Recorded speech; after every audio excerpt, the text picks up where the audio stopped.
ایک برف سے ڈھکا ہوا پہاڑ، 9 تجربہ کار ہیکرز اور ایک ایسی رات جس کا راز آج بھی دنیا حل نہیں کر سکتی۔ 1 فروری 1959 روس کے یورل پہاڑ میں 9 نوجوان ہیکرز ایک مہم پر نکلے۔ یہ عام لوگ نہیں تھے بلکہ تربیت یافتہ ماؤنٹینرز تھے جو خطرناک سے خطرناک راستے پر سفر کر چکے تھے۔ لیکن اس رات ایسا کیا ہوا ان میں سے ایک بھی زندہ واپس نہ آ سکا۔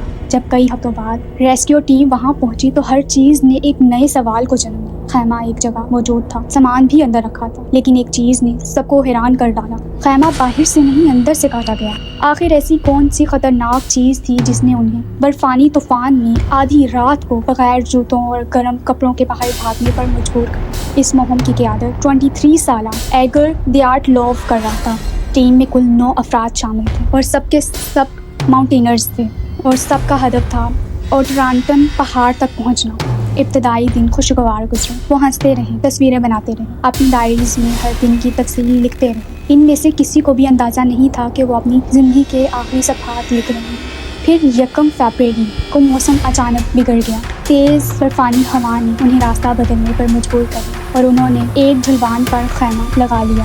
شاید اسی لمحے قسمت نے اپنا فیصلہ سنا دیا تھا۔ جب کئی دن گزر گئے اور ٹیم واپس نہ آئی تو سرچ آپریشن شروع کیا گیا۔ 26 فروری 1959 کو ریسکیو ٹیم متعلقہ جگہ پر پہنچی، لیکن وہاں موجود منظر عام حادثہ نہیں تھا۔ خیمہ آدھا برف میں دبا ہوا تھا، اندر کپڑے تھے، جوتے تھے، کھانا تھا، سب کچھ اپنی جگہ پر موجود تھا۔ صرف ایک چیز غائب تھی، وہ تھے انسان۔ اور پھر تحقیق کاروں نے وہ چیز دیکھی جس نے سب کو حیران کر ڈالا، جس نے اس کیس کو ہمیشہ کے لیے پوری اسٹار بنا دیا۔ خیمہ اندر سے چاقو سے کاٹا گیا۔ آخر کیوں؟ خیمے سے کچھ فاصلے تک قدموں کے نشان ملے۔ وہ سیدھے جنگل کی طرف جاتے تھے، لیکن یہ نشان بھی عجیب۔ کوئی صرف موزوں میں تھا، کوئی ننگے پاؤں، اور کسی کے پاؤں میں صرف ایک جوتا تھا۔ اس وقت درجہ حرارت 30 ڈگری سیلسیس کے قریب تھا۔ اتنی شدید سردی میں کوئی شخص اپنی مرضی سے اس حالت میں باہر نہیں نکل سکتا۔ تو پھر کس چیز نے انہیں ایسا کرنے پر مجبور کر دیا؟ جنگل میں ایک بڑے دیودار کے پہاڑ کے نیچے 2 لاشیں موجود۔ وہ آگ جلانے کی کوشش کر رہے تھے، یعنی وہ خیمہ چھوڑنے کے بعد کچھ دیر تک زندہ رہے تھے۔ تھوڑی دور ایگر دیاٹلوف اور اس کے 2 ساتھی کی لاشیں ملی۔ ایسا لگ رہا تھا جیسے وہ واپس خیمے تک پہنچنے کی کوشش کر رہے تھے، لیکن شدید سردی ان سے پہلے پہنچ گئی۔ مگر اب بھی 4 لوگ لاپتہ تھے۔ 2 ماہ بعد جب برف پگھلی تو باقی 4 لاشیں بھی مل گئیں، اور اب یہ حادثہ نہیں رہا تھا بلکہ ایک ڈراؤنا راز بن چکا تھا۔ کچھ کی پسلیاں بری طرح ٹوٹی ہوئی تھیں، ایک کی کھوپڑی میں شدید فریکچر تھا، لیکن جس پر ایسا کوئی نشان نہیں تھا جو کسی عام حملے کا پتہ بتاتا۔ پھر سب سے حیران کن بات سامنے آئی، ایک شخص کی زبان اور آنکھوں کا کچھ حصہ موجود نہیں۔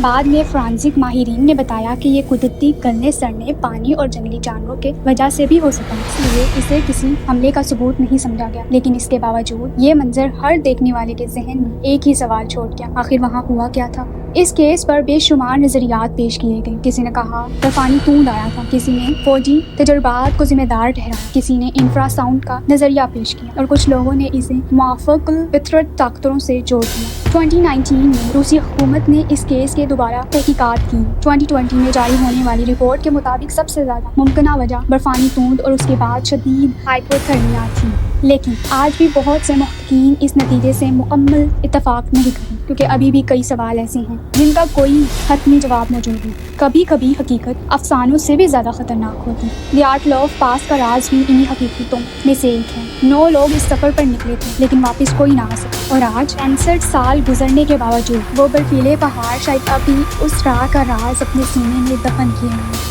کبھی کبھی دنیا کے سب سے بڑے رازوں کا جواب ہمارے پاس نہیں ہوتا، صرف سوال رہ جاتے ہیں۔ دیاٹلوف پاس بھی ایسا ہی ایک واقعہ جہاں ثبوت تو ملے مگر حقیقت آج تک برف کی تہوں میں دفن ہے، اور شاید کچھ رازوں کا ہمیشہ راز ہی رہنا ان کی اصل کہانی ہے۔